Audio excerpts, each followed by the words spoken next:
Okay, so now we are cleaning out the oil pan.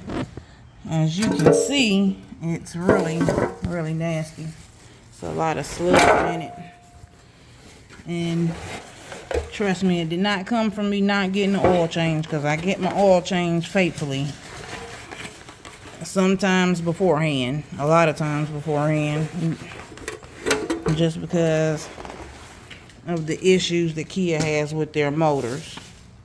So I get my oil changed every 2,000 miles. Yeah, every 2,000 miles. And my car is less than, my truck has less than 60. So it's just a lot of nastiness. And do not use, what oil is that?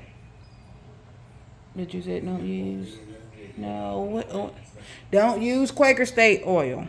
It's not, it's a cheap oil. So I would not recommend that.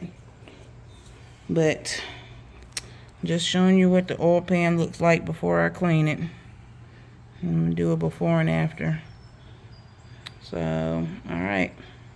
Be back. Got work to do.